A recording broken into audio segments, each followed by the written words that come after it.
So you're ready to head out on an overland adventure but not sure what you're going to eat besides instant noodles? In this video, I'll show you what I pack for my overland camp kitchen without breaking the bank. Check the mic and make sure it sound right, boys.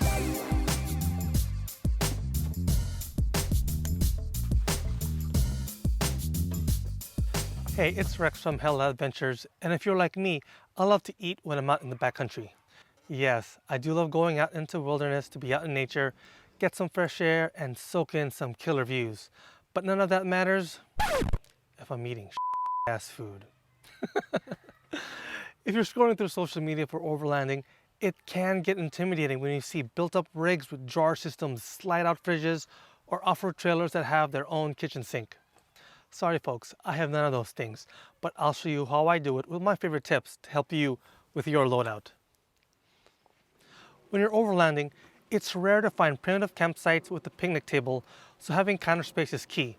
It's where you're going to prep your food, cook, and in general be a place where people gather. I bring an REI camp table that takes up little space.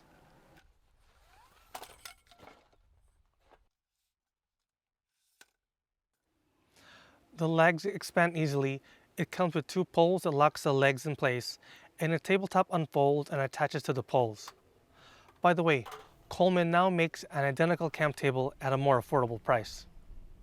Pro tip for rigs with a swing-out tailgate. If you have a Jeep JK, JL, or a Ford Bronco, consider getting an Outback Adventures tailgate table like this. What's great about this is you have a tabletop ready to set up in seconds. It also has a convenient pull-out cutting board for food prep or more counter space.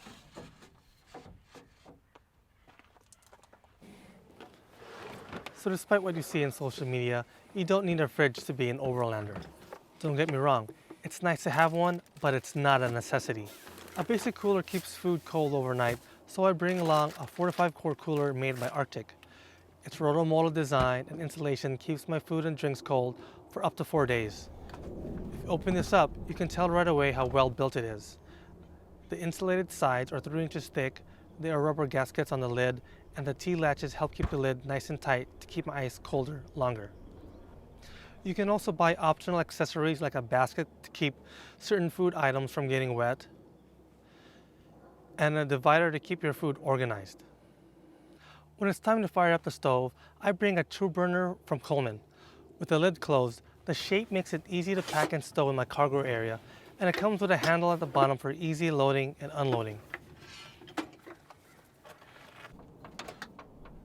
When the lid flips up, it has 2 wind guards on each side that help shield the burners from wind. My stove also comes with a push-button ignition that lights up the burners, so matches aren't necessary to get it started if the wind isn't too crazy. I've had this for 8 years and it's held up for countless overlanding and camping trips. It's not the smallest 2-burner stove you can get, but for the price, it's worth the extra space. If you're going to be on a trip for 4 days or less, you can probably get by with a single 1-pound canister of propane fuel if you're planning on making sandwiches for lunch and only using the stove for breakfast and dinner. But I recommend you bring a second one of these just in case. If you're going to do a lot of slow cooking, I'll bring a few more of these. What's also great about these canisters is you can always find them on the road at a gas station or a grocery store.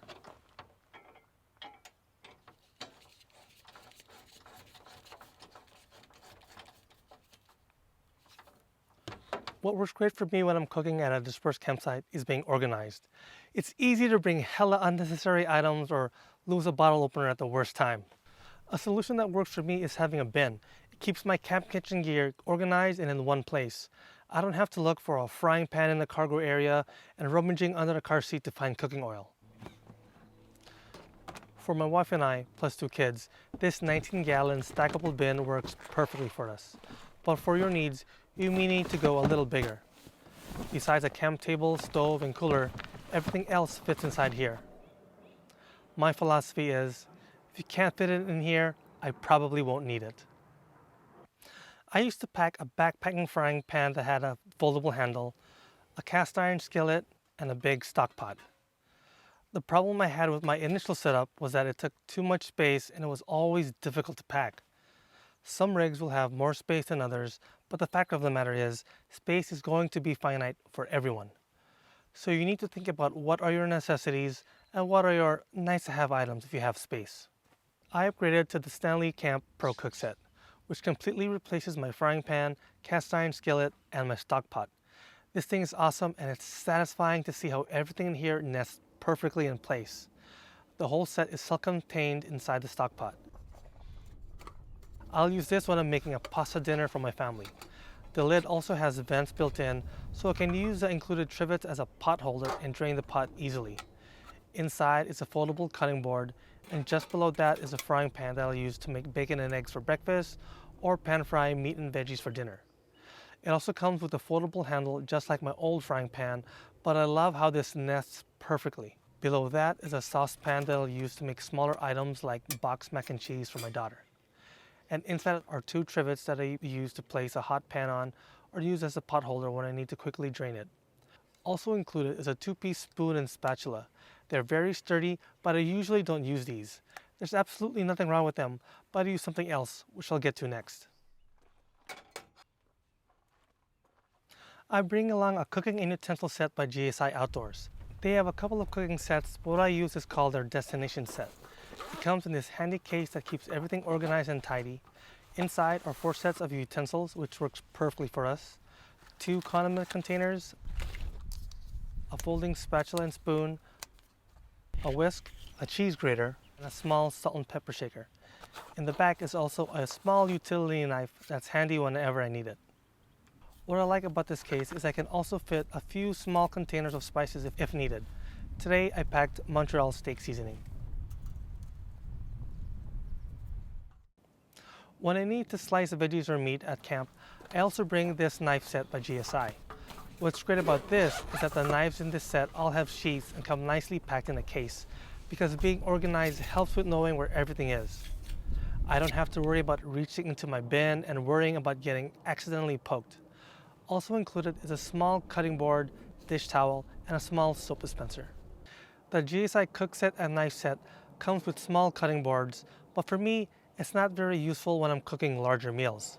So instead, I bring along a bigger cutting board when I'm food prepping, which is also by GSI. And if you're wondering, this video is not sponsored. I bought all of their stuff on my own.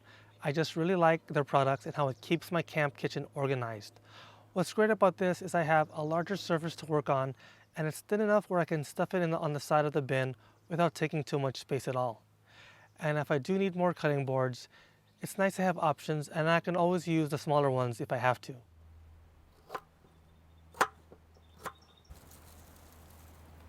I also have a 2-person mess kit from Ozark Trail that you can pick up at Walmart. What I love about this is that it comes with 2 plates, 2 sets of silverware, and 2 cups. It packs really small and fits in this mesh bag. Since silverware is already included in my GSI cook set, I ditched the included silverware at home. Since I have 2 little ones, I supplement the mess kit with 2 expandable bowls that I already have. These bowls are from Sea to Summit. What's great about this is that the sides expand so food doesn't fall out, because kids tend to get messy. Or me after a couple of beers. And I also packed 2 more camp cups for our mess kit. One is a lightweight titanium cup from my backpacking days, and another is an enamel mug.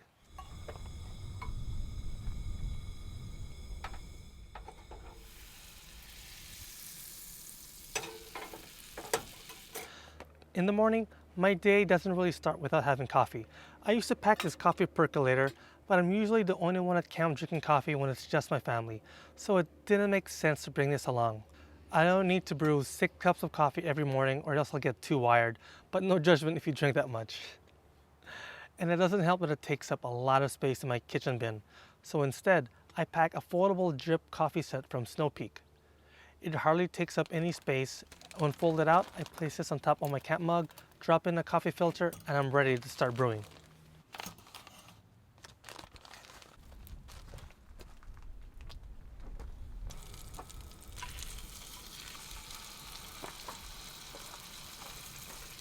Also in my bin is a roll of paper towels, because you can never have enough.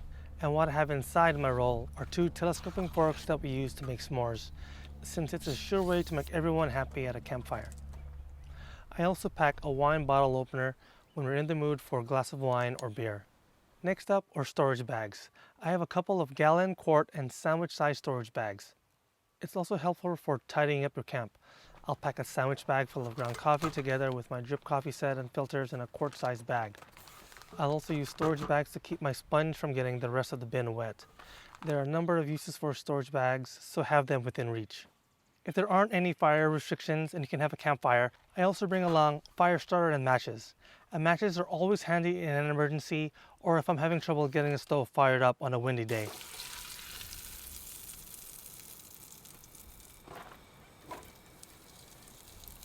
When I first started overlanding, whenever I would wash dishes, my shoes would be soaking wet.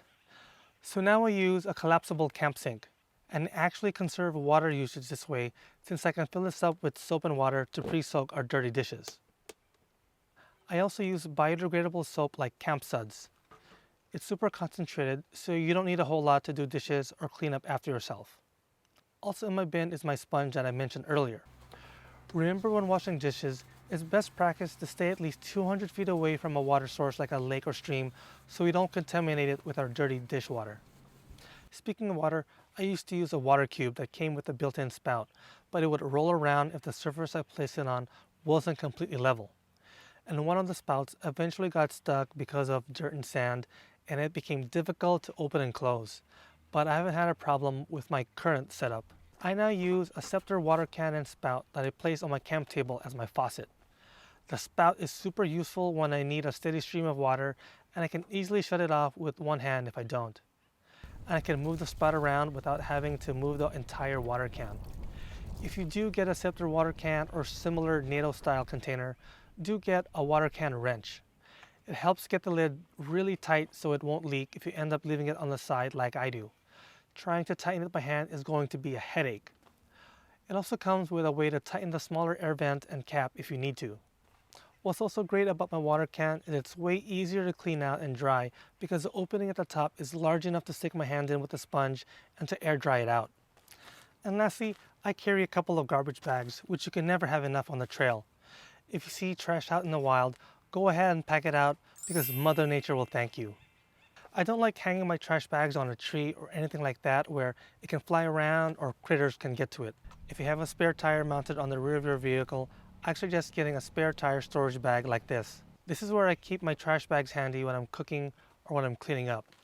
I have one from Blue Ridge Overland, or you can use something similar like a Trasharoo. I chose this because it's made of heavy-duty materials that won't break down on the trail very easily. What's great about this is I can also use it as extra storage space for bulky items like a tow strap or kinetic rope.